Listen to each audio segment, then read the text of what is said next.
reported to USS Bunker Hill, CG-52, homeported in Yokosuka, Japan, where he served as Fire Control System and Operational Readiness Test System Work Center Supervisor.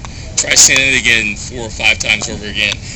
In 1995, he reported to Aegis Combat Training Systems Center, Wallops Island, Virginia, and served as Ship Supervisor. In 1998, upon completion of the Aegis Weapons Systems Supervisor course in Dahlgren, Virginia, he reported to USS Benfold, DDG-65, as Lead Aegis Weapons System Technician, and was selected and initiated as a Chief Petty Officer. He then served as Combat System Maintenance Manager and Leading Chief Petty Officer until 2001.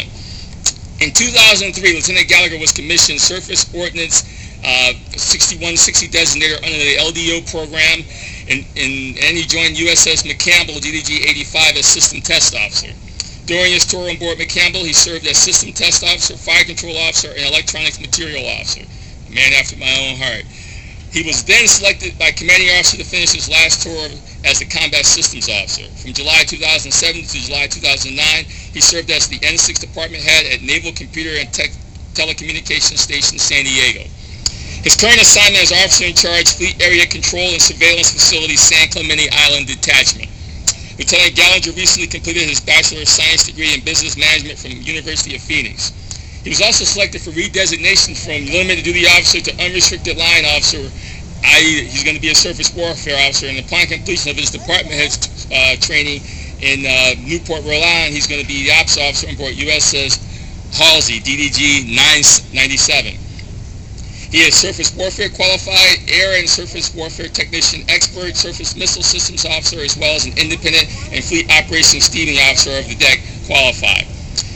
He has earned Navy and Marine Corps combination medals, 4 of them to be exact, Navy and Marine Corps Achievement Medals, also 4 awards, and Combat Action Ribbons and various other service and unit awards. Lieutenant Gallagher is married to the former Krista Ann Burke, and they have 3 sons, Nicholas, Peter, and Andrew. Ladies and gentlemen, it is my pleasure to welcome to you the guest speaker, Lieutenant Mark P. Gallagher.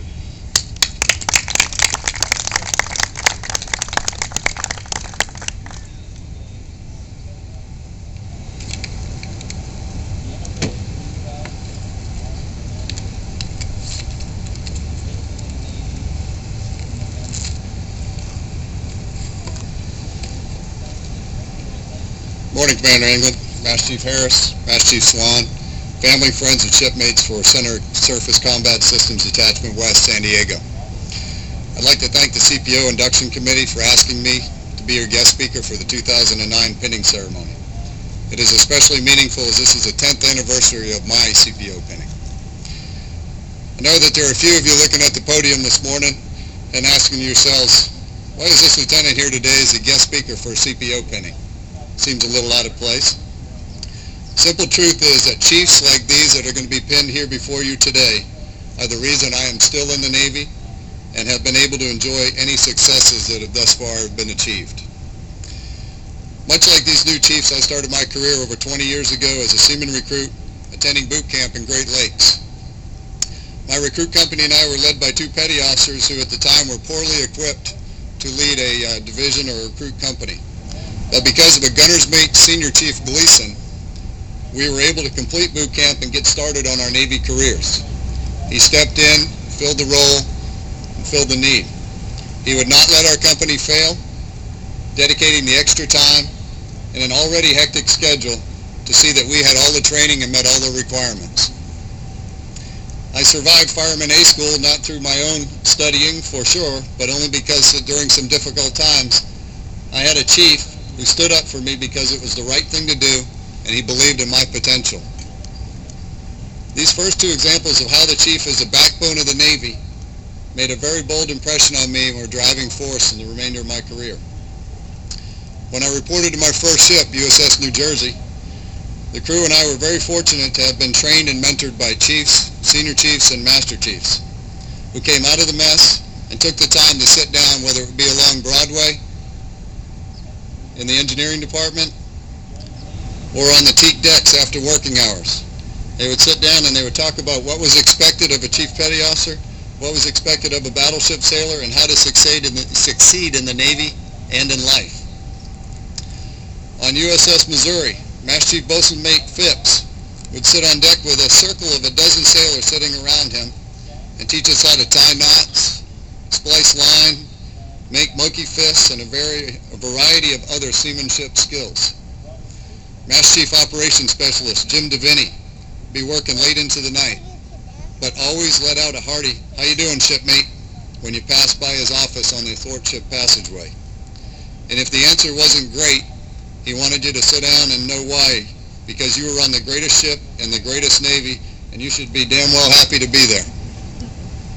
While working on my qualifications, it took a little longer for me to qualify as an enlisted surface warfare specialist because I decided that I wanted every line item on my ESWAS qualification book to be signed off by a chief, senior chief, or master chief.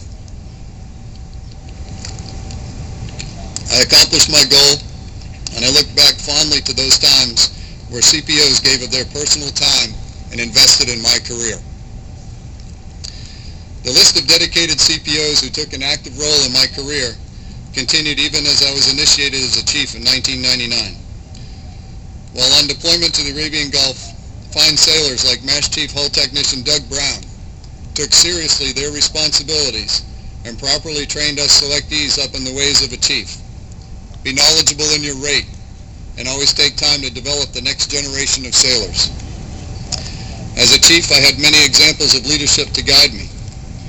Master Chief Fire Controlman Terry Etherton, who imparted on me that it wasn't enough just to be paid as a chief, but I needed to walk the walk and talk the talk. Master Chief Bailey's Baronoskas, when I was at FITSEPAC, who always maintained a positive outlook and searched to find the best in every sailor. When I was selected for commission, sailors like Master Chief Fire Controlman John Prokop and Derek Bryant upheld that responsibility inherent in a chief to train and mentor junior officers. They were there to ensure that I had the support I needed to begin the next phase of my career. Even during my last tour as a department head, Senior Chief Electronics Technician Tom Scott provided the department and I the support required, enabling me to complete my degree while still managing the department and executing the mission of the command. These chiefs have fulfilled the CPO creed and upheld the best traditions of the Chief's Mess. They care about the Navy in which they served and the sailors who served with them. They knew that they were not only charged with mentoring seamen and petty officers, but that their responsibilities as well branched into the officer community to train and mentor junior officers. It was equally as important and just as difficult. I will continue to rely on the strength of the mess and the guidance of a Chief Petty Officer as long as I stay in and to whatever rank I attain. Every successful sailor in the last 116 years, be they enlisted or officer, can look back in their career and thank a Chief Petty Officer for their success. I challenge you chiefs gathered here before us today to go forth and do great things. Go out and be the reason someone decides to stay in the Navy, decides not to drink and drive,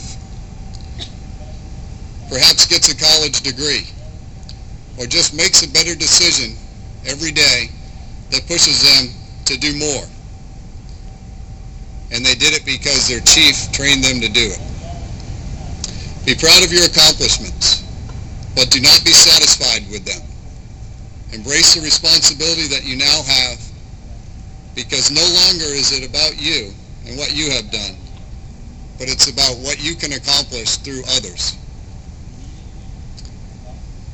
Lastly, I ask you to embrace the heritage of the Chief's Mess.